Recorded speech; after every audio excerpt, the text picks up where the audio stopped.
कभी कहते हैं कि नैहर में दाग लागल मोरी चुनरी। ये जीवन रूपी चुनरी में नाना प्रकार के ये जीवन शरीर इसमें दाग बहुत जीवन में दाग लगा। ये शरीर रूपी चुनरी में जन्म जन्मांतों से इसमें दाग लगा हुआ।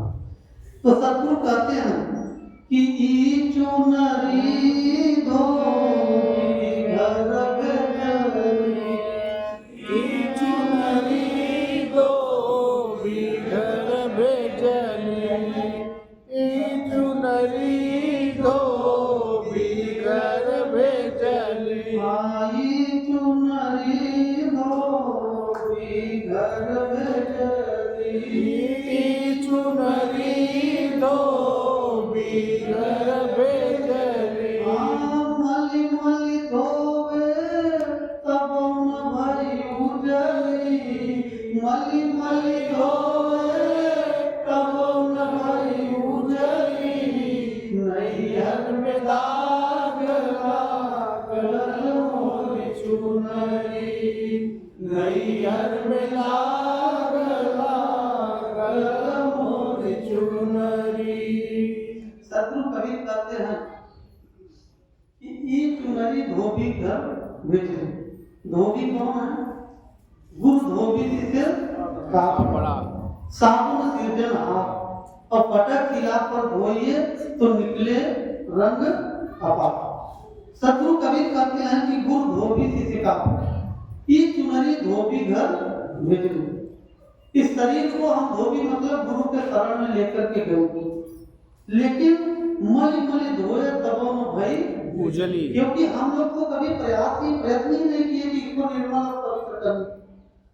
यहाँ भी हम गुरु के शरण में भी जाते हैं, तब भी वहां भी हम कुछ न कुछ आश्रमों की कमियां, संत की कमियां, भक्ति की कमियां, कुछ न कुछ हम दाग फिर हम जो है कि लगा वो दाग को छुड़ाने का प्रयास नहीं करते और भी ऊपर से दाग लगा करके इस हम लोग मठ आश्रम या हम तपोभूमि पर जाते हैं तो वहां से लेकर के जाते हैं। संत सतगुरु कहते हैं कि ये चुनरी धोबी कर और मल मल धोवे तभी न भई उजली, तब ये उज्जल नहीं भया, उजला नहीं भया। इसलिए हम सबको हमेशा निरंतर गुरु के ज्ञान रूपी साधन को जो हमें प्राप्त होता है उसे हम निरंतर जो है कि हम उस पर साफ करने का निरंतर प्रयास करें। अपने इस चुनरी हम निर्मल और पवित्र जब तक नहीं बनेंगे तब तक ये चुनरी उजली नहीं होगी। हम विवेक और विचार से हम अपने जीवन में आगे बढ़ेंगे। लेकिन सतगुरु कबीर कहते हैं, बड़ा सुंदर पद साहब कहते हैं आगे कि पहिर ओढ़ी गोरी चली ससुरारी, पहिर ओढ़ी गोरी चली ससुरारी, पहिर ओढ़ी गोरी चली ससुरारी। ससुर के लोग कहे बड़ी भुआरी, ससुर के लोग कहे बड़ी भुआरी, नैहर में दाग लागल मोरी चुनरी, नैहर में दाग लागल मोरी चुनरी। साहब कहते हैं कि पहिर ओढ़ बारी चली ससुरारी। हम पहिर ओढ़ करके जब ससुरारी जब परमात्मा के घर पे गए तो सतगुरु कबीर साहब कहते हैं कि ससुर के लोग कहें बड़ी फुहरी, क्योंकि हम अपने इस चुनरी को कभी निर्मल नहीं किए, पवित्र नहीं किए और नैहर के लोग, ससुर के लोग कहें बड़ी फुहरी और नैहर में दाग लागल मोरी चुनरी। आज सतगुरु कबीर कहते हैं कि मेरे जो ज्ञान है, मेरा जो विचार है, जो मैं समाज के सामने अपने जो ज्ञान में रखता हूँ, सतगुरु कबीर कहते हैं कि तेरा मेरा मनवा कैसे एक होई। मैं कहता है आपको कि देखा मैं प्रत्यक्ष अनुभव की बात करता हूँ, विवेक रूपी आंखों को मैं खोल करके मैं प्रत्यक्ष परमात्मा की बात करता हूँ।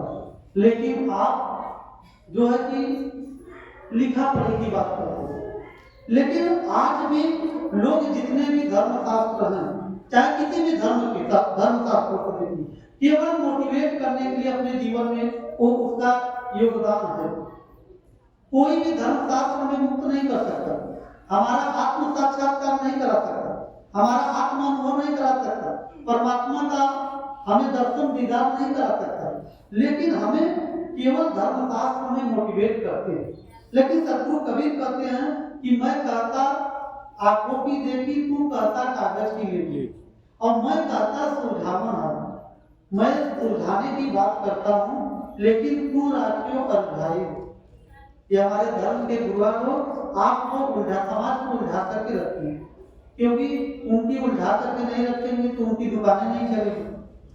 सत्य सत्य बोलना ही नहीं चाहते, असत्य बातें करते हैं, जो कि आज अगर हम लोग वैज्ञानिक दृष्टिकोण से देखें तो जो गलत बातें हैं उसे वो सही करते हैं, धर्म की बातें बता करके।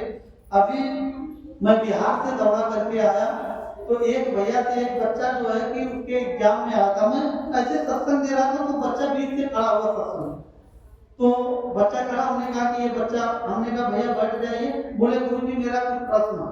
हमने कहा कि क्या हुआ, तो क्या प्रश्न आपका है भाई? तो बोले कि गुरुजी मेरे एग्जाम में आया था कि सूर्य ग्रहण क्या होता है। तो फिर हमने कहा कि तो फिर क्या आपने लिखा क्या? तो हमने बोले कि गुरुजी हमने तो लिख दिया, मेरी मम्मी तो बताती थी कि भगवान जी को राक्षस जो है कि राहु केतु आकर लीन ले जाते हैं, और जो है कि भगवान बड़े कष्ट में होते हैं, उसे सूर्य ग्रहण करते हैं। वो जो है कि उत्तर में यही लिखा था, और मैं इसी विषय पर मैं चर्चा करना सत्संग दे रहा। तो जब वो बच्चा सुना तो वो खड़ा हुआ कि गुरुजी क्या, मैंने तो ये लिखा, मेरी मम्मी तो यही बताती थी, मेरी दादी यही बताती थी। अब बताइए बच्चों के अगर एग्जाम में ये आ गया और आपकी मान्यता क्या बना करके आप लोग बैठे कि सूर्य ग्रहण क्या होता है कि भगवान जी को जो है कि राक्षस लीन ले जाता है, तो एग्जाम में बच्चा वही में लिखेगा, तो फिर तो होगा ही ना, बच्चा नंबर तो कम ही हो जाएगा, उत्तर तो सही है नहीं। सूर्य ग्रहण लगता, सूर्य ग्रहण क्या, चंद्र ग्रहण, सूर्य ग्रहण, सूर्य और पृथ्वी के बीच में चंद्रमा जब आती है तो फिर जो सूर्य का प्रतिबिंब होता है, जो उसकी ऊर्जा होती है पृथ्वी तक नहीं पहुंचती है, उसे सूर्य ग्रहण कहते हैं। लेकिन हमारे धर्मशास्त्रों में क्या सिखाया गया, हमारे धर्मशास्त्रों में क्या बताया गया?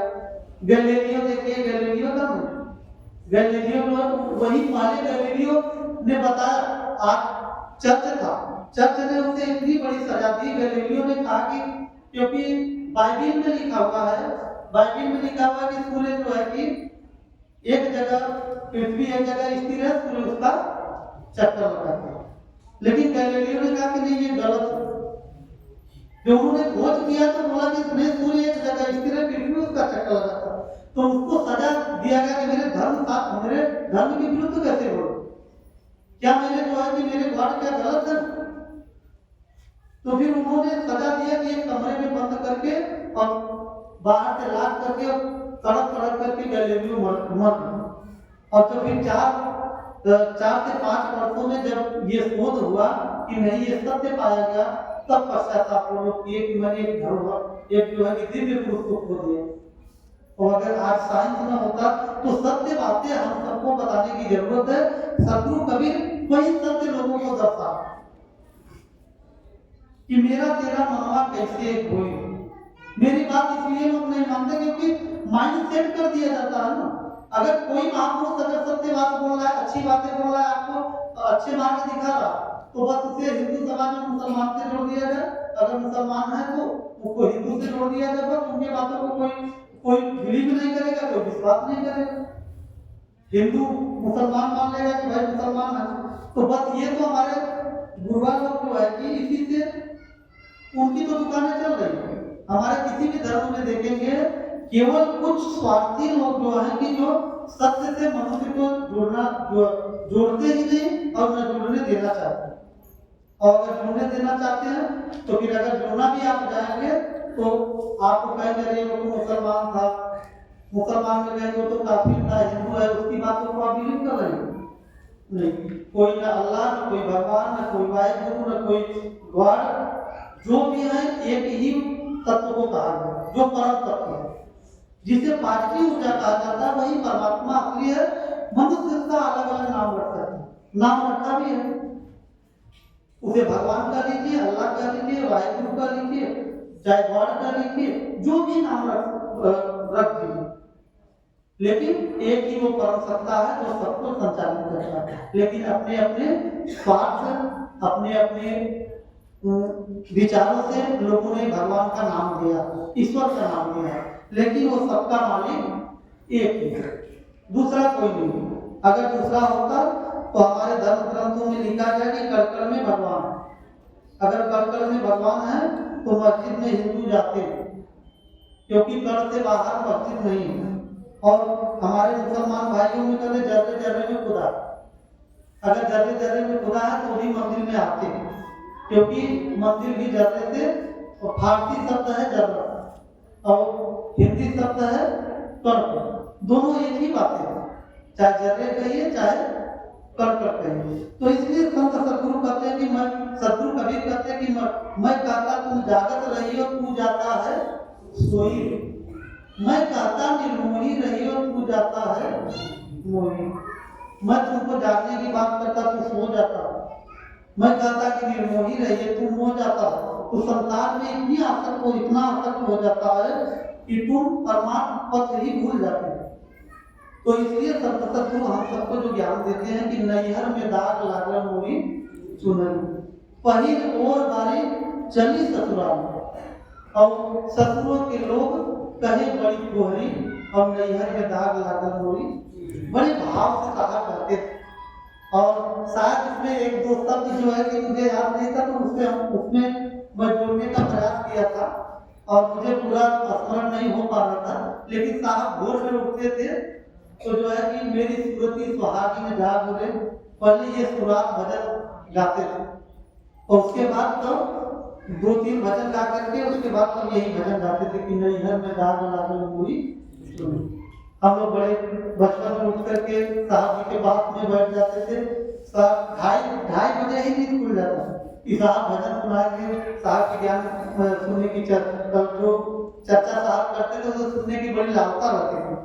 तो फिर आगे साहब कहते हैं कि नैहर में दाग लागल मोरी चुनरी, नैहर में दाग लागल मोरी चुनरी, लागल मोरी चुनरी, लागल मोरी चुनरी, नैहर में दाग लागल मोरी चुनरी। भाई बटेरा दूर बसत है, भाई बटेरा दूर बसत है, सावन महन बिताय वही नगरी, साबुन महल बिकाय वही नगरी, नैहर में दाग लागल मोरी चुनरी, नैहर में दाग लागल मोरी चुनरी। सदगुरु कबीर कहते हैं कि भाई बटेरा दूर बसत है, इसी नगरी में रह करके हम साबुन लेकर के अपने इस चुनरी को क्लीन कर, इस चुनरी को पवित्र बना। लेकिन सदगुरु कबीर कहते हैं कि उस नगरी में बहुत महंगी साबुन है, आप नहीं ले पाओगे, क्योंकि यहाँ तो धन लेकर के आप साबुन ले लेंगे, लेकिन उस नगरी में जब जाएंगे, उस परमात्मा के नगरी में, वहाँ बहुत महंगा साबुन बिकता है, वहाँ आप नहीं ले पाएंगे। इसलिए सदगुरु कबीर कहते हैं कि संसार में मनुष्य शरीर में रहते रहते आप अपने इस चुनरी का दाग छुड़ाएंगे। सदगुरु कबीर कहते हैं कि यही संभल कर ले आगे पीछे ही बाट, और स्वर्ग विसाहन सब चले जहाँ बनिया ना आप, न वहाँ बाजार है, न यहाँ देखिए आप एक जाति बन गई है कि बनिया है। लेकिन सदगुरु कबीर कहते हैं कि वहाँ कोई नहीं मिलेंगे आपको, जो है कि यही संभल कर ले, आगे भी सही बात। अगर संभल मतलब साधन इसी मनुष्य शरीर में रहते रहते आप भजन भक्ति साधना कर लीजिए, परमात्मा के पद को आप जान लीजिए, परमात्मा के गंतव्य स्थान को जान लीजिए, और नहीं तो फिर ये शरीर मनुष्य शरीर छूटेगा। एक हमारे अभी महाराष्ट्र के भैया जी आए थे, दोनों पति पत्नी दरोगा थे। अभी उनसे चर्चा, पत्नी जी दीक्षा ली है, बहना जी दीक्षा ली है, लेकिन पति जी दीक्षा नहीं ली। तो वही उनसे मेरी चर्चा हो रही थी कि भैया आप दीक्षा क्यों नहीं ली? तो नाना प्रकार से उन्होंने तर्क दिया कि गुरु जी हम इसलिए दीक्षा नहीं ले रहे हैं, और खान पान लोग अपना नहीं सुधार पाते। सबसे जरूरी है कि दीक्षा लेने से पहले लोगों के जीवन में निर्मलता और पवित्रता होनी चाहिए।